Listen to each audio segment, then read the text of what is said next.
Shalom à tous, nous sommes donc toujours le 18 décembre 2024, ce sacré mercredi, soit le 17 qui se lève, c'est mieux déjà, tâche pas, c'est 1785, depuis la création du monde. Alors, ce que je voulais dire, c'est très simple. Est-ce que vous vous êtes demandé ce que LFI et Mélenchon voulaient dire? Alors Mélenchon, en hébreu, c'est Mélenchon, Lanchon, il n'y a pas de en. Mélenchon, c'est Milachon. Tout le koar, toute la force de Mélenchon est dans sa bouche. Mais c'est pas... On sait que c'est du côté sombre, on va dire. D'accord, mais il peut dire des bonnes choses, peut-être. Alors il crée un parti qui s'appelle LFI. Et LFI, en hébreu, c'est El Hapi, le dieu de la colère.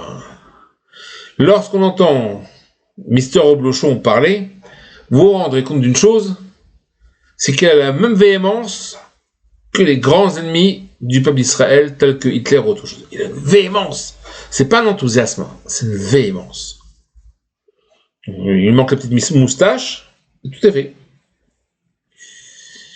Mais c'est normal, puisque sa femme, et qui est sa femme, et son entourage aussi, donc ce sont des gens qui puisent leur force dans quoi?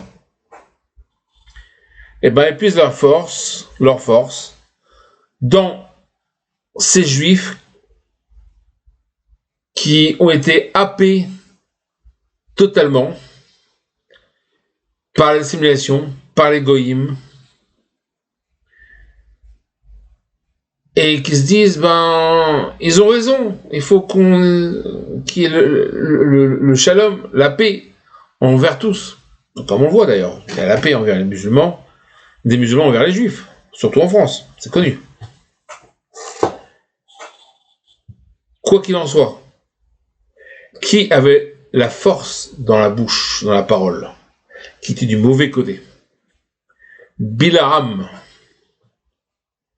Et Bilaam veut dire deux choses, Bli-Ram, sans peuple, mais aussi Bela-Ram. Il voulait les avaler. Et c'est vraiment cette véhémence et ce pouvoir de la parole. À tel point qu'il veut maudire Israël, et il n'y a qu'Hachem qui peut prendre ses malédictions et les rendre en bénédictions. Or, le Zohar nous dit qu'à la fin des temps, ou nous sommes à la fin des temps, Acharit Hayamim, ce qu'on appelle, Hachem va revenir ici tous les grands amis d'Israël, c'est-à-dire Pharaon, Bilaam, Lavan, qui a encore Hitler, Haman, Achashverosh, tous les bons quoi. Voilà. Et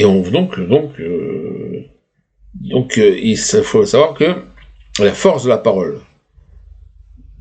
qui est écoutée par une minorité en fait, entre guillemets une minorité, quand c'est pas la majorité du peuple français,